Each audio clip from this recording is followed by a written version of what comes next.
Oremos. Padre, te damos gracias por este día, por tu misericordia de habernos permitido estar aquí, porque en tu misericordia, Señor, es que confiamos y en tu gracia es que nos basamos, Señor. Te pedimos que no sean mis palabras, sino las que tú has dejado, que no sea mi intelecto, Señor, sino lo que tú quieras decir a tu pueblo con palabras de sencillez. Te pido, Señor, que en tu misericordia me permitas llevar tu mensaje, que no sea tropiezo mi pecado y que mis hermanos puedan entender y que luchemos cada día por asemejarnos a Cristo. En el nombre de Cristo Jesús, amén. Hermanos, esta pequeña meditación la he titulado La esperanza, la prueba y la fe. Y si son tan amables de ir a la primera epístola del apóstol Pedro, en el versículo 1 al 7 estaremos leyendo y meditando.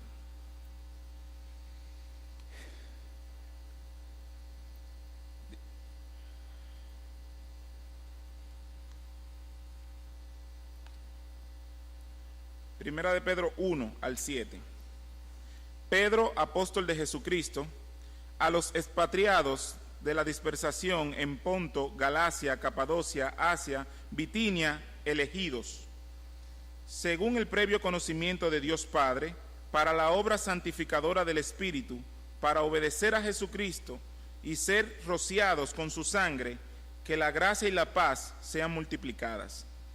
Bendito sea el Dios y Padre de nuestro Señor Jesucristo, quien según su gran misericordia nos ha hecho nacer de nuevo a una nueva esperanza viva, mediante la resurrección de Jesucristo de entre los muertos, para obtener una herencia incorruptible, inmaculada y que no se marchitará, reservada en los cielos para nosotros, para vosotros, que sois protegidos por el poder de Dios mediante la fe, para la salvación que está preparada para ser revelada en el último tiempo, en lo cual os regocijáis grandemente, aunque ahora, por un poco de tiempo, si es necesario, seas afligidos con diversas pruebas, para que la prueba de vuestra fe, más preciosa que el oro que perece, aunque probado por fuego, sea hallada que resultada en alabanza, gloria y honor en la revelación de Jesucristo.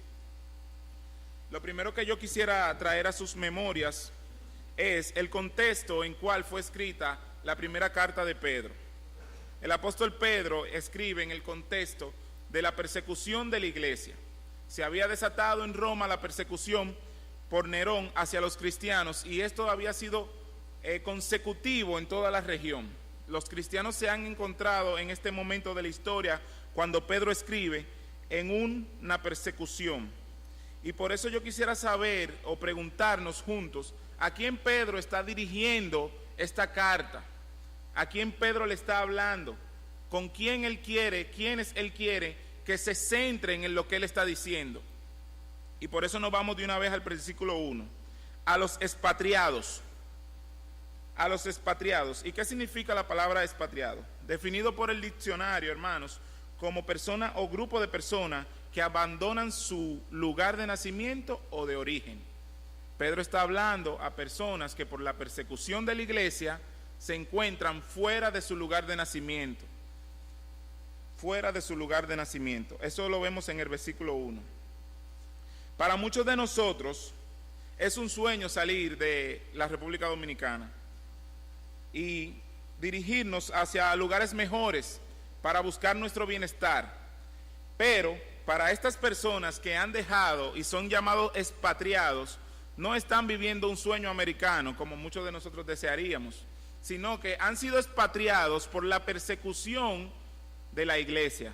Ellos están huyendo, han dejado su zona de confort, han dejado sus hogares, han dejado familia por salvar sus vidas que estaban en peligro por Cristo. Ellos han dejado el confort y la comodidad, pero no han negado su fe. ¿Qué más? ¿Qué más nos dice Pedro acerca de estas personas? El mismo versículo 1. A los expatriados de la dispersación en Ponto, Galacia, Capadocia, Asia, Bitinia.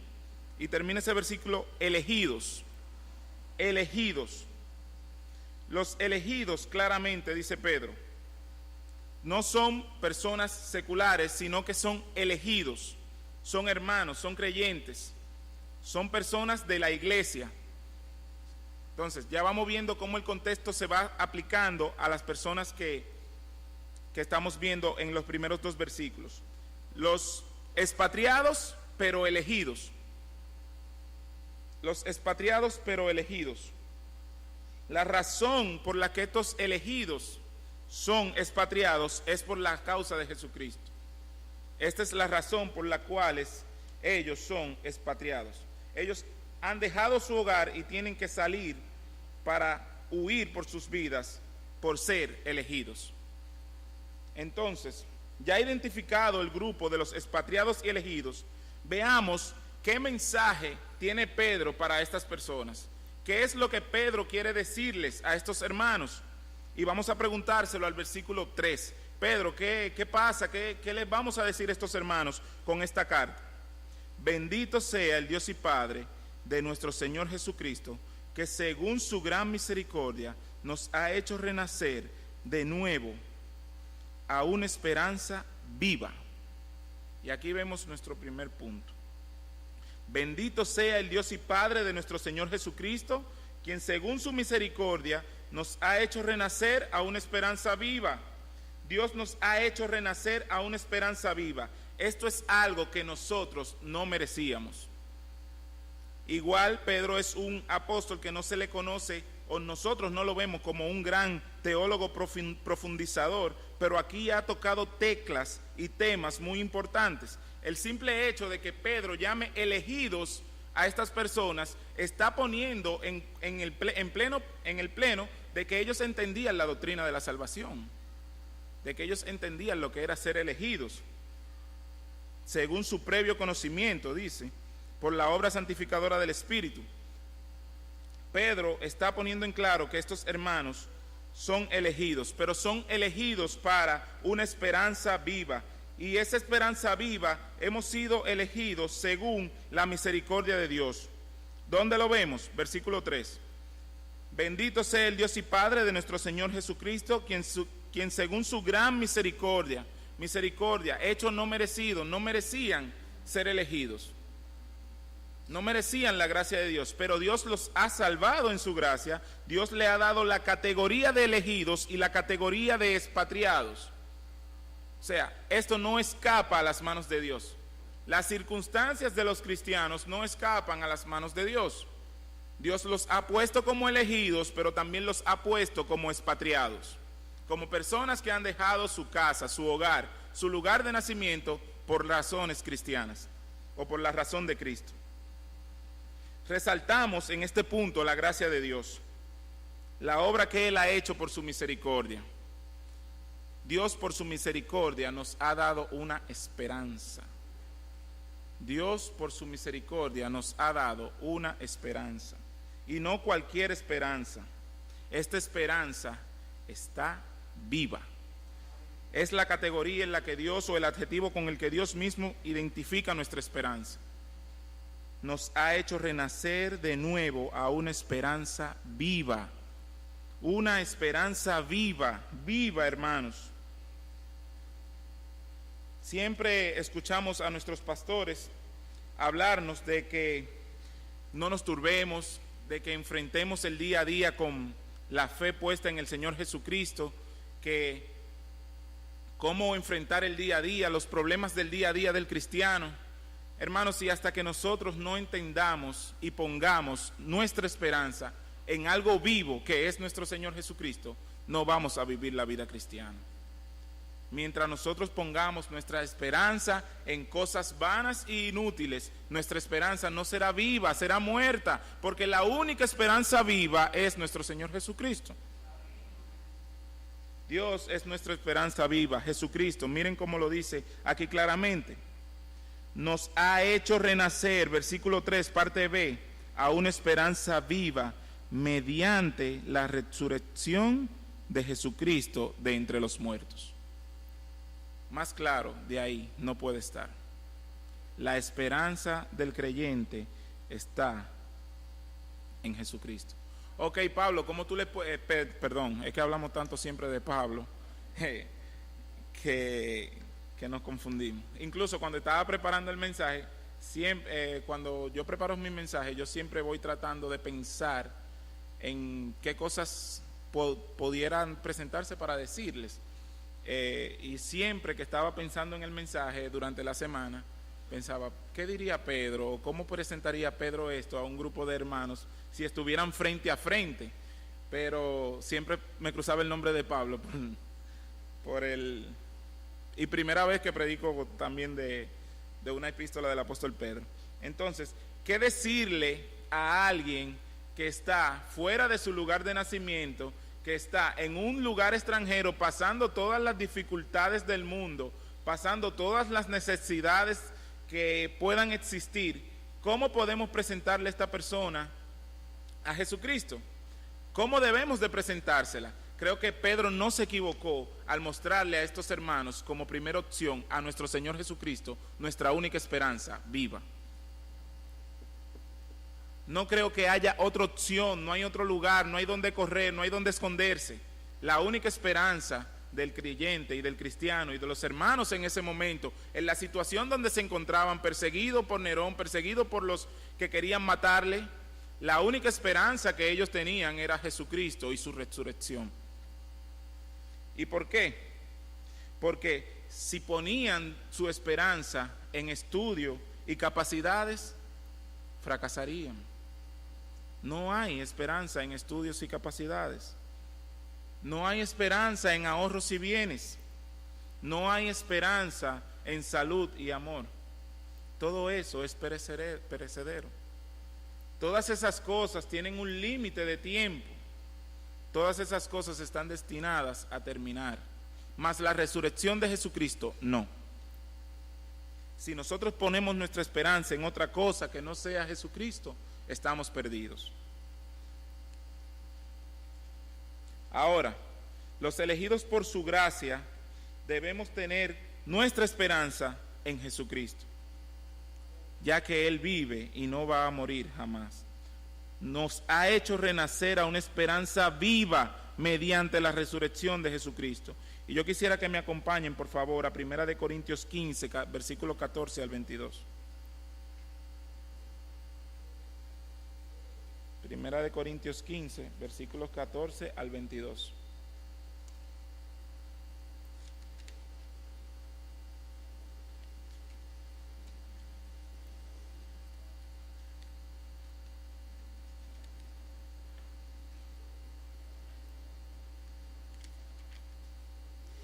Y si Cristo no ha resucitado, vana entonces nuestra predicación y vana también nuestra fe. Aún más, somos hallados testigos falsos de Dios, porque hemos testificado contra Dios que Él resucitó a Cristo, a quien no resucitó, si en verdad los muertos no resucitan. Pues si los muertos no resucitan, ni siquiera Cristo ha resucitado. Y si Cristo no ha resucitado, vuestra fe es falsa. Todavía estáis en vuestros pecados. Entonces también y si Cristo no ha resucitado, vuestra fe es falsa. Todavía estáis en vuestros pecados. Entonces también los que han dormido en Cristo han perecido. Verso 19. Y si hemos esperado en Cristo para esta vida solamente, somos todos los hombres los más dignos de lástima. Esta es la condición, hermanos, de aquellas personas que han basado su esperanza en algo muerto. Son dignos de lástima. Pero estos hermanos a los cuales Pedro les está escribiendo no han basado su esperanza en cosas vanas, sino que la han basado en esto. Mas ahora Cristo ha resucitado de entre los muertos, primicia de los que durmieron. Primicia de los que durmieron. Porque ya que la muerte entró por un hombre, también por un hombre vino la resurrección de entre los muertos. Porque así como en Adán todos mueren, también en Cristo todos serán vivificados. Todos aquellos que han puesto su esperanza en Cristo Jesús, como estaban los hermanos en medio de la persecución en el entonces cuando Pedro escribió. Estos son los hermanos que han sido elegidos por la gracia de Dios, salvados por la gracia de Dios. y puestos en dificultad por la gracia de Dios. Esta es nuestra esperanza, que Cristo ha resucitado. Hermanos, si nos encontramos en dificultades, si nos encontramos en problemas en el día a día, si nos encontramos en un momento donde podemos decir que no vemos la salida, si nos encontramos en situaciones difíciles, yo les exhorto a que se lean Primera de Pedro. Y no solamente a que se lean Primera de Pedro, a que estudien este pasaje donde dice que Jesucristo es nuestra esperanza resucitada. No es posible que vivamos en la desesperación si Jesucristo es nuestra esperanza. No es posible que confiemos en los hombres si Jesucristo es nuestra esperanza. Jesucristo debe de ser nuestra esperanza. No debe ser la política, no debe ser un puesto en el gobierno, no debe ser nuestro trabajo, no debe ser nuestro intelecto, no debe ser nuestro conocimiento, no debe ser lo que me voy a ganar por la venta de tal o cual cosa. Lo que debe de ser la esperanza del creyente y del verdadero creyente en toda situación que se encuentre es Jesucristo resucitado. Estamos ante una clara exhortación. Y lo maravilloso de este caso, hermanos, es como Pedro viene a presentar este tema. No es lo mismo para nosotros, que ya estamos viendo todo desde un ámbito global, sabiendo lo que estaba pasando en el momento y imaginándonos pequeñamente lo que es ser perseguido, porque nunca hemos estado en esa situación, a estar viviendo lo que estaban viviendo estas personas. Estas personas estaban siendo perseguidas para matarlas. Ustedes no saben lo que es eso, nosotros no sabemos, yo no sé lo que es eso. Ser perseguidos para matarlas por causa de su fe.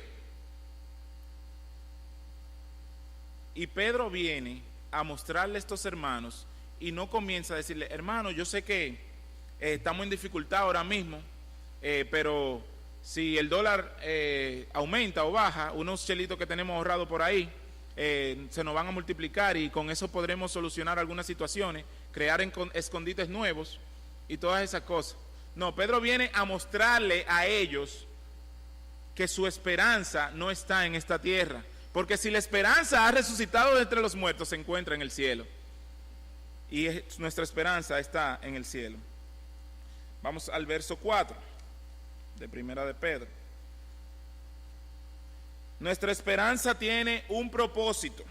Ese sería, como quien dice, nuestro subpunto dentro del punto 1. Nuestra esperanza y su propósito. Para obtener una herencia incorruptible, inmaculada y que no se marchita, reservada en los cielos para vosotros. Hermanos, Pedro le viene a decir a esta persona claramente, su esperanza está en los cielos y su herencia está en los cielos. Su esperanza está en los cielos y su herencia está en los cielos. No está en esta tierra la herencia, no está en esta tierra.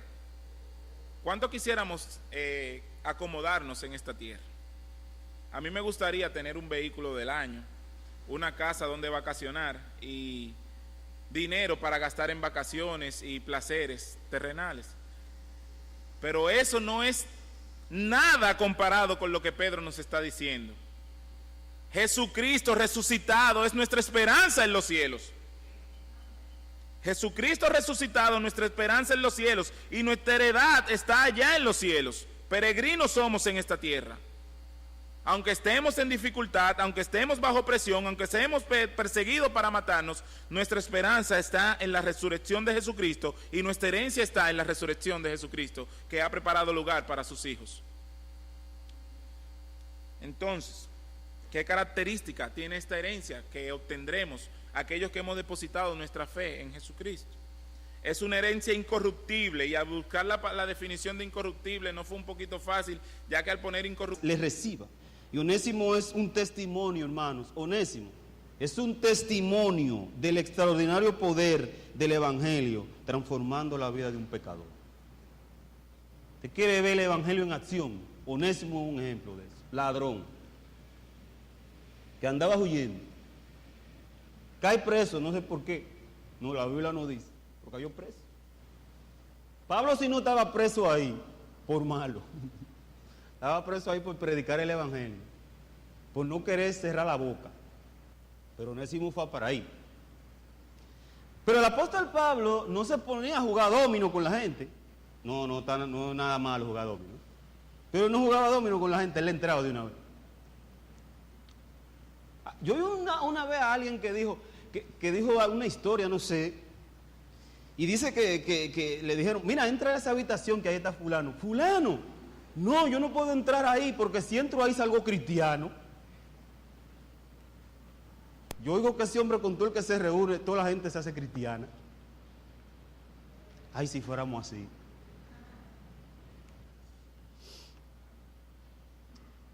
Si el evangelio tiene poder para transformar hasta el más ruin y cruel de los pecadores, ¿por qué? Porque no me avergüenzo del evangelio, porque es poder de Dios para salvación a todo aquel que cree, dice el apóstol Pablo allá en Romanos 1:16. Otros de los mencionados aquí son Aristarco, de quien no sabemos mucho, pero que se unió a Pablo en Éfeso junto con Tíquico. Y dice el apóstol que era su compañero de prisiones, o sea, estaba ahí con él preso.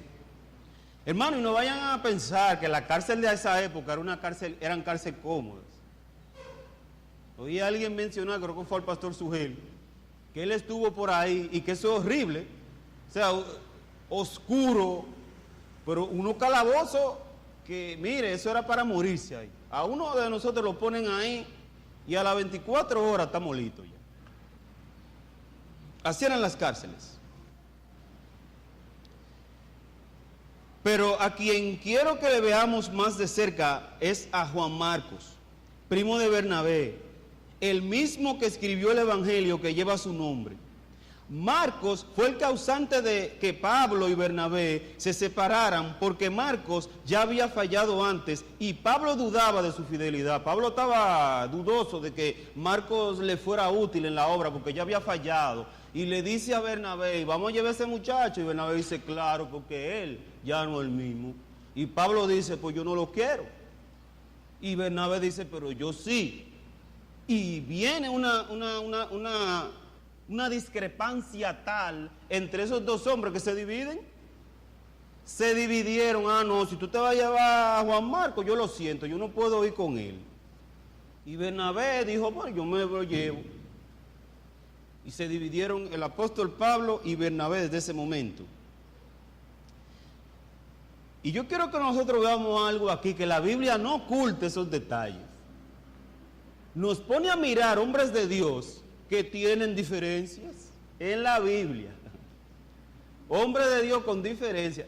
El Espíritu Santo no oculta eso, no, deje eso para que no vaya a causar problemas en la iglesia. No, lo menciona. La Biblia lo menciona. El Espíritu Santo se encarga de que lo escriba el autor divino. Ahí. Pónmelo ahí, que los dos discutieron y no fue sencilla la discusión. No fue pequeña. Se dividieron. Pablo y Bernabé, dos siervos del Señor. Dos hombres como tú y como yo, que tuvieron sus diferencias, pero que no por eso dejaron de seguir haciendo el trabajo. Bernabé no se fue molesto para su casa y dijo, no, tú no ves, yo que creía que tú eras gran pieza, Pablo. ¿Cómo tú me haces una cosa así?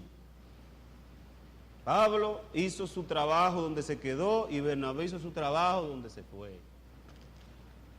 Porque van a haber diferencias. Hasta en los hombres, dos juntos ahí. Por eso nosotros no nos podemos escandalizar, porque Dios tiene su plan y Él no anda diciéndonos todos los detalles. Él usó a Bernabé con poder y usó a Pablo con gran poder. Las diferencias no pueden dividirnos. Van a verlas. Es inevitable. Lea la historia de las Escrituras para que usted vea a ver si no hay diferencias entre los hombres de Dios muchísimas veces.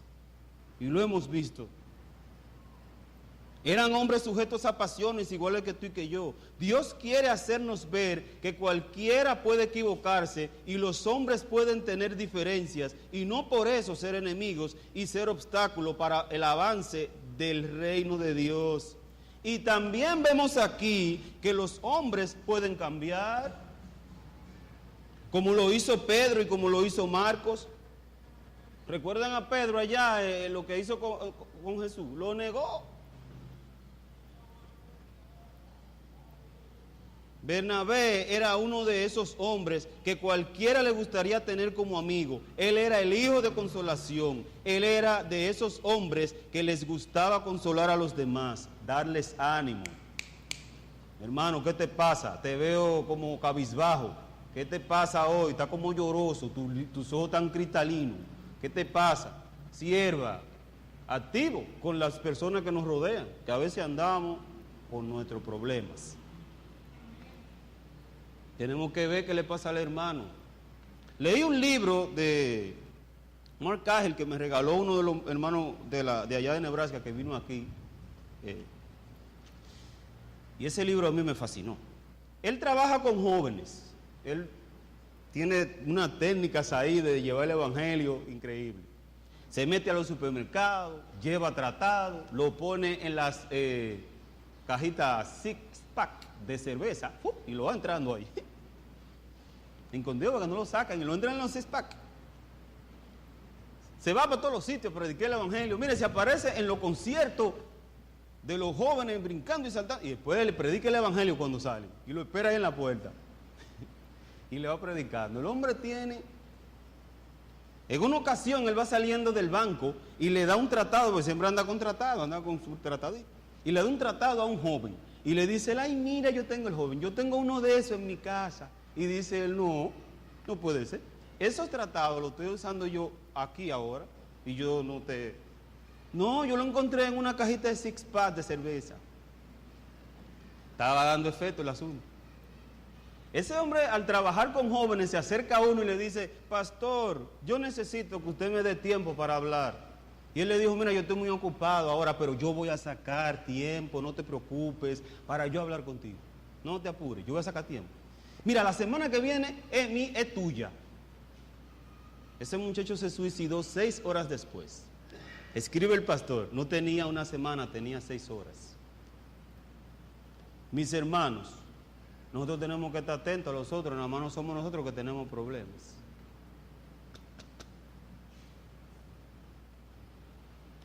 Marcos se fue con Bernabé y fue muy útil en las manos de Dios. Luego fue el secretario del apóstol Pedro quien lo recibió para guiarle con todo lo que él pudiera. Y yo no me imagino al apóstol Pablo diciendo que no fue así al apóstol Pedro. No, ese muchacho como que es medio fallido. Un muchacho ha fallado varias veces. Lo recibió porque Pedro era ejemplo de fallo y de restauración. Él mismo lo recibe. Pedro sabía lo que era fallar seriamente. Este apóstol era quien había negado a Jesús mismo. Pero este hombre fue restaurado. Que Marcos haya sido secretario de Pedro le fue muy útil, y estar tan cerca de un hombre como el apóstol Pedro le llevó a escribir el segundo evangelio. Estar con ese hombre ahí en contacto con Pedro y Pedro hablando. Pedro era en carne, uno que había estado con Jesús encarnado. Recuerden que Pablo no estaba con Jesús, con el Jesús encarnado. Él estaba, que él vio fue el Jesús glorificado. Pero Pedro era el hombre impetuoso que siempre salía adelante en todo. Hasta le mochó la oreja a uno, acuérdense. Un hombre impetuoso. El único de los discípulos que caminó en el agua. Señor, yo puedo caminar en el agua. Y bajó, que se estaba hundiendo después, pero el hombre estaba adelante en todo. Y negó a Jesús. Lo niega. Hermanos, hermanas. Mi hermano, mi hermana. Caíste. Levántate. Tú caíste. Levántate.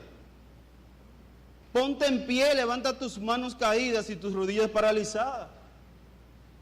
Gloria a Dios por el Salvador que tú y yo tenemos. Él perdona, Él limpia, Él restaura.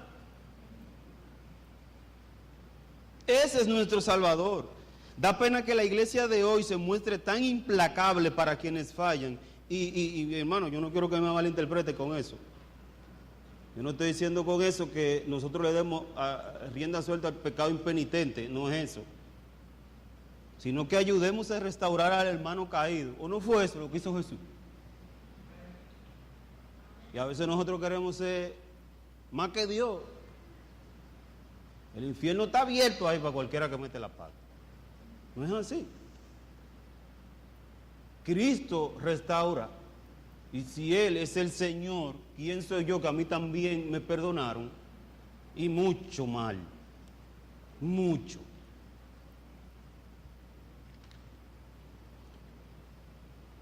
Otro personaje que vemos aquí es Jesús o Josué.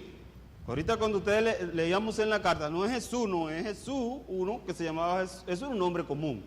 Y también puede ser Josué, llamado justo, un hombre que, como dice Pablo, le era de mucho consuelo.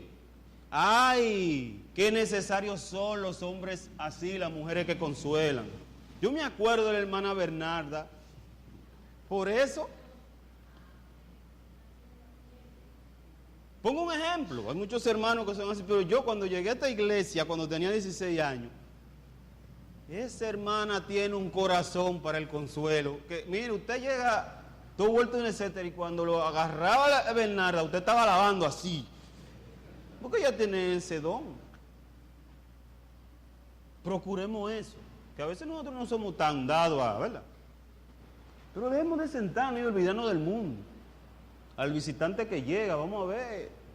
Tal vez a la primera vez que llegue y se vaya porque no le pusimos caso. Es iglesia. Pero si nosotros le damos amor, seguro vuelve. Porque la gente está a falta de amor, o usted no.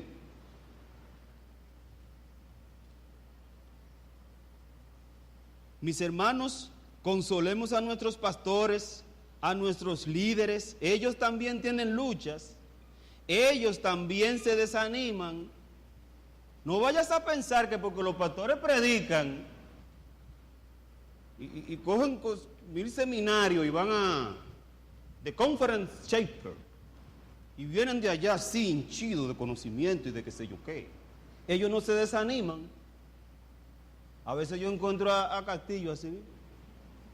¿Usted cree que es fácil? ¿Usted sabe por qué yo lo entiendo? Porque yo también trabajo con mucha gente y yo sé la presión que es eso. ¿Se han dado cuenta? Toda la gente que es los sábados aquí, viene gente de todos los lados. De todos los lados viene gente. Es una presión. Y yo con lo que ya tengo, yo no puedo ir llegando más. Oren por sus líderes. ¿Usted cree que esa oración no será escuchada por Dios? Él la va a oír. Y tal vez en el momento que tú estás orando por tu pastor, por tu líder, el hermano está así cabizbajo allá, y esa oración que un hermano por allá, que el pastor ni se imagina, que está haciendo esa oración en ese momento, le está dando ánimo. Ahí cuando uno sale, pastor, que hubo un mensaje, usted me ha edificado, se va por ahí. Animémonos, y a nuestros pastores más que tienen una lucha continua, que el mensaje, que el hermano, que la hermana, que el enfermo, que se murió fulano, que... Y mal de nosotros, que usted ve cómo anda dando patica para que la iglesia sea beneficiada.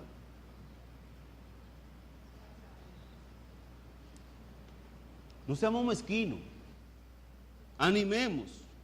No, hermano, los pastores y líderes necesitan que su congregación les aliente, les anime, les ayude, que ellos sientan que no están solos, porque a veces yo me he sentido solo, con un reguero de gente, yo me he sentido solo, que me voy por ahí, me siento, y yo me siento solo con un paquete de gente atrás de mí, y me siento solo.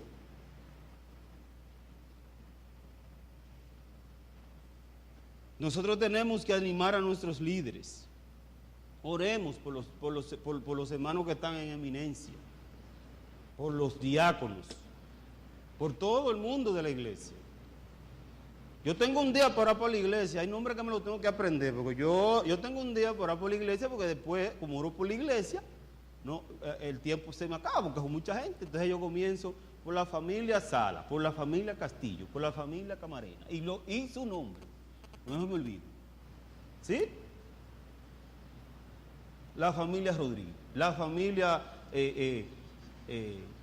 todas las familias de aquí. Me van llegando, yo digo, pero mira cómo que yo hago para poderme acordar. Ustedes saben que uno tiene su rincón en la iglesia, que uno no lo cambia.